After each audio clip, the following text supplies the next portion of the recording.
مولاي صل وسلم دائما أبدا على حبيبك خير الخلق كلهم مولاي صل وسلم دائما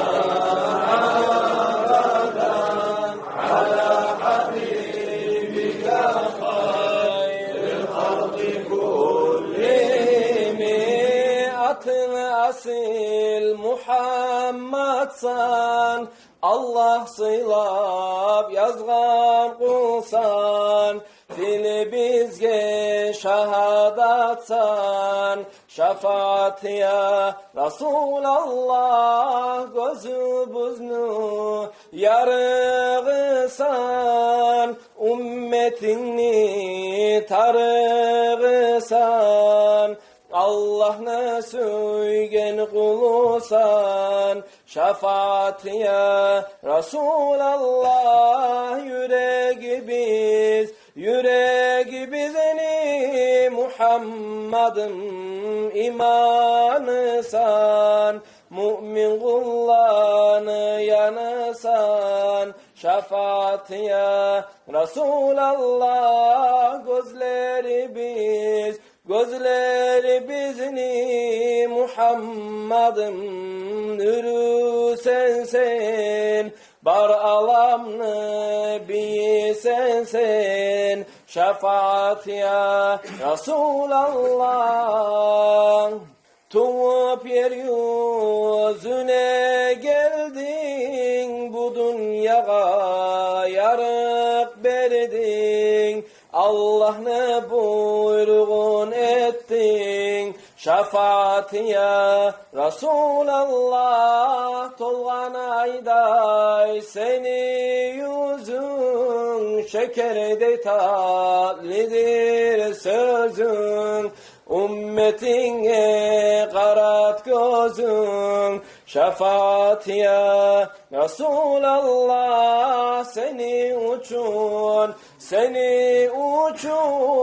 Muhammed'im kurdu dünyanı bilmege borçlubuz onu sen ümmetin nicanı olur alamını sultanı olur müminlerin yanı mevletin sılayık onu şefaat ya Resulallah Mevla'ya salli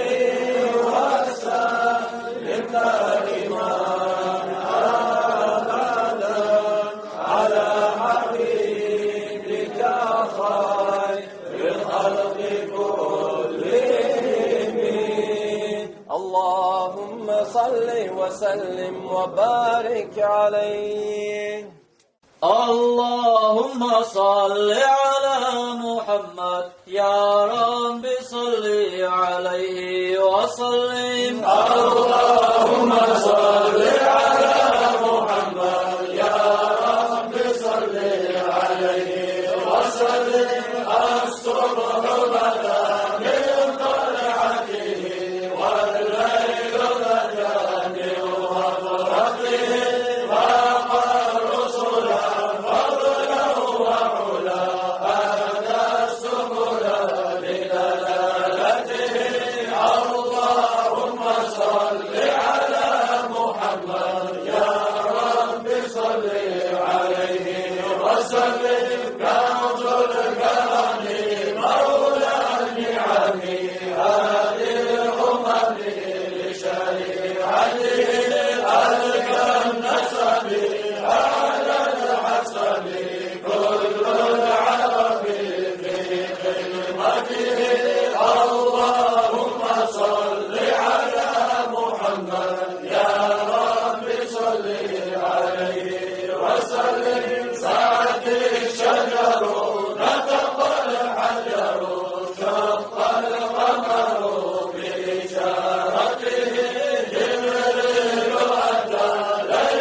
اللهم صل على محمد يا